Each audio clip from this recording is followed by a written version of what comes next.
할렐루야. 하나님께 영광 드립니다. 여러분 모두를 축복합니다. 이제 3절로 갑니다. 기도합니다. 하나님 감사합니다. 우리가 로마서 11장의 말씀들을 깊이 있게 묵상하기를 원합니다. 주의 백성들을 축복하시고 이 마지막 때에 은혜를 따라 남은 자들로 담대하게 이 사명들을 감당하게 하옵소서.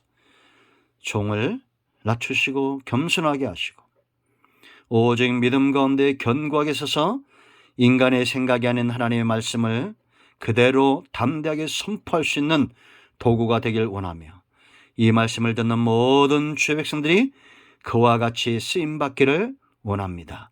예수님의 이름으로 사모하며 축복하며 취하며 기도합니다. 아멘. 자, 이제 3절을 읽습니다. 주여 그들이 주의 선자들을 죽였으며 주의 제단들을 헐어버렸고 나만 남았는데 내 목숨도 쳤나이다 하니. 여러분, 우리가 로마서 11장을 끝내면서 목표를 분명히 해야 됩니다. 우리 속에 바울과 같은 확신, 담대함입니다. 하나님은 절대 자기 백성을 버리지 않는다라는 겁니다. 하나님의 속성의 문제고 언약의 문제입니다. 그런가 하면 하나님은 여전히 어느 시대나 남은 사람들을 남겨놓고 그들을 통해서 일해야 하기 때문이다라는 겁니다. 오늘 3절 말씀은 누가 한 말입니까? 엘리야가 한 말입니다. 주의 선자들을 죽였으며 주의 제단들을 헐어벗고 나만 남았는데 내 목숨도 쳤나이다. 자, 여러분, 여러분에게 제가 성경을 통해서 또 교회사를 통해서 묻습니다.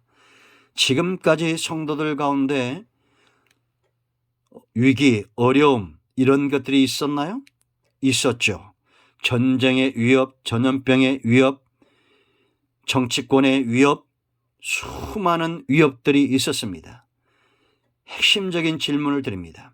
그러한 위협들이 질병이나 전쟁이나 악한 정치권이나 공산당들이나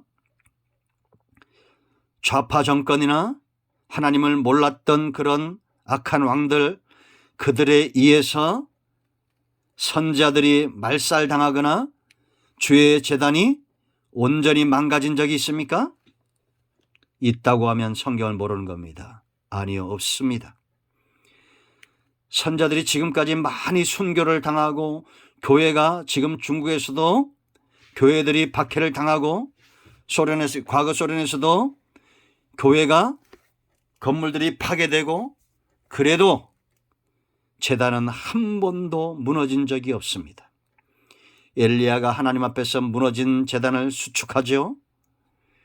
그러나 7,000명은 하나님 앞에 제단을 쌓고 아브라함은 가는 곳마다 제단을 쌓았던 자들입니다. 톱으로 쓸림을 당하고 돌에 맞고 사자굴에 떨어지고 목에 칼을 맞고 목이 떨어져도 선자들은 지금까지 그 영적인 생명력들을 이어오고 있습니다. 여러분, 우리도 예수 믿다가 죽임을 당할 수 있습니다. 미얀마 사태 보십시오. 과거 우리나라 5.18 사태 보십시오. 6.25 전쟁 보십시오. 일제치하 보십시오. 어느 때보다도 순교자들의 열정과 피해 복음이 같이 있었던 시대 아닙니까?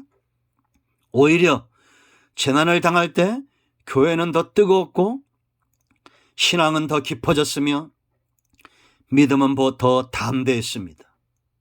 죽음 앞에 담대하게 사자에게 죽임을 당하고 칼에 죽임을 당하고 온갖 고난과 박해 가운데 죽임을 당할 때 그때 신앙이 꺾였나요? 아닙니다. 통계에 보면 소련이 기독교인을 박해할 때 더 증가했다는 기록이 있습니다. 지금 중국도 1억 명 이상의 예수 믿는 사람들이 있습니다. 저는 이 땅도 마찬가지라고 말합니다. 교회들이 숫자를 자랑하고 있죠. 800만이 1200만 명이니 기독교인을 자랑합니다. 그러나 전쟁이 일어나고 전염병이 창궐하고 기근이 올 때 그때 진짜 신앙이 드러나는 겁니다. 개인적으로도 마찬가지입니다. 삶의 어떤 어려움들이 올 때 내 안에 내가 그동안 공력으로 쌓았던 그 모든 것들이 풀이고 잡초면 다 사라지는 겁니다. 그러나 어떤 재난 가운데서 믿음이 더 견고해지는 자들이 있습니다. 교회들이 어려워질 거라고 생각하는 분들이 많아요. 아닙니다, 여러분. 우리 교회도 오히려 영적으로 더 뜨거워지고 있고 눈에 보이는 것들도 훨씬 더 지금 좋아지고 있습니다. 여러분 낙심하지 마십시오. 제가 여러분들을 위해서 기도하고 있습니다. 여러분들이 교회 나와서 새벽기도, 수요예배, 금요일을 하지 못하도 있는 집안에서 기도하시는 분들이 있다고 저는 확신하고 있습니다. 그런 간증들이 들려오고 있습니다. 우리가 시간을 투자하고 물질을 투자하고 하는 이런 것들이, 우리의 신앙의 영역들이 어려움이 온다고 우리가 이 신앙을 포기합니까? 아니요. 보다 더 분명해지고 있습니다. 지금까지 확신 있게 말하지만 제단은 허물어진 적이 없어요. 선지자들은 그 대가 끊어진 적이 없어요. 왜냐? 하나님은 자기 백성을 버리실 수 없기 때문입니다. 양이 꿀을 먹듯이 하나님의 백성들은 하나님의 입으로 나오는 말씀을 먹어야 삽니다. 그런데 어떻게 제단이 허물어지고 선지자들이 이 땅에서 사라지겠습니까? 엘리야가 연약해져서 그렇게 느꼈을 뿐이지 엘리야도 그 시대에 하나님 앞에서 남아있는 선지자였습니다. 그도 우리와 성정이 같은 자입니다. 그가 기도함에 하늘이 문을 닫았고 그가 기도함에 하늘이 문을 열었습니다. 지금도 하늘 보좌를 움직이고 하늘의 문을 열고 하늘을 닫는 이들이 있다고 저는 확신합니다. 지금도 여전히 제단들, 하나님이 기뻐하는 제단들은 하나님 앞에 백성들을 살리는 교회요, 선자들은 하나님과 백성들 사이에 서서 말씀의 통로가 되고 있다라는 것입니다.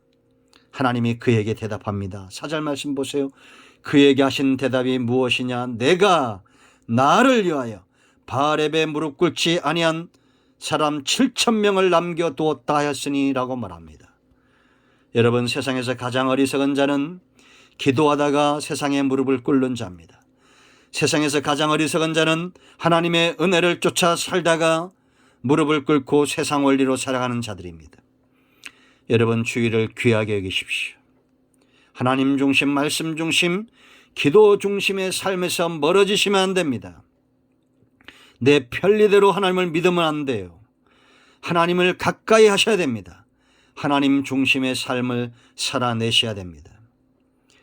바알은 어떤 게 바알입니까? 농경신입니다. 세상, 땅에 소망을 두게 하는 것입니다. 거기에 무릎을 꿇는다는 것은 내 중심으로 하나님보다 세상을 더 사랑한다는 것입니다. 하나님은 그런 자들을 통해서 일하실 수 없습니다. 물론 불 가운데 이스라엘 자손이 구원은 받겠죠. 그러나 바울처럼, 에레미야처럼, 이사야처럼, 다니엘처럼 하나님의 영광을 위하여 바알에게 무릎 꿇지 않는 자들이 있습니다. 사드락과 메삭과 아벳느고의 신앙을 보십시오. 그가 느부갓네살의 금신상에 절하지 않는 이유가 뭐였습니까? 우리는 하나님 외에는 섬길 수 없다는 것입니다. 우리가 풀무에 떨어져도 그것을 우리를 구원해 내지 않는다 할지라도 그래도 우리는 당신의 신상에 절할 수 없다라고 말합니다. 놀라운 고백입니다. 지금도 이런 자들이 있습니다. 세상에 무릎을 꿇지 않고 돈의 노예가 되지 않고 권력과 명예의 노예가 되지 않고 하나님께만 무릎을 꿇는 자들이 있습니다. 시편 128편 1절 말씀, 여호와를 경외하며 그 도에 행하는 자마다 복이 있나니 그가 수고한 대로 먹고 형통할 것이라고 약속하고 있습니다. 경외한다는 것은 내가 무릎 꿇는 존재가 오직 하나님 외에는 없다는 것입니다. 여러분, 말씀과 주의 날과 하나님이 기뻐하시는 삶을 귀하게 여기며 인생을 하나님 앞에 11조로 구별해 드릴 줄 아는 그런 삶을 사시기 바랍니다. 예수님의 이름으로 여러분 모두를 축복합니다. 아멘. 기도합니다. 하나님, 이 말씀대로 되기를 원합니다. 여전히 제단은 허물어지지 않았고 여전히 주의 선자들은 남아있으며 바알에게 무릎 꿇지 않는 백성들도 여전히 남아있습니다. 하나님은 지금도 그들을 통해서 일하십니다. 하나님은 자기 백성을 버리실 수 없다는 이 놀라운 확신, 믿음, 담대한 선포를 갖는 종과 우리 모두가 되게 하옵소서.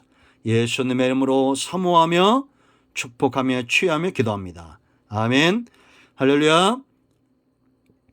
이제 선포합니다. 나사렛 예수 그리스도의 명하는 우리 가운데 역사하는 모든 흑암과 병마와 악한 영들은 묶임을 떠나갈지어다. 암덩어리 녹아지며 성인병은 치유되며 정신질환 치유되며 온영과 온마음과 온전히 치유되며 회복될지어다. 예수님의 이름으로 축복하며 취하며 기도합니다. 아멘. 응답되었습니다. 할렐루야.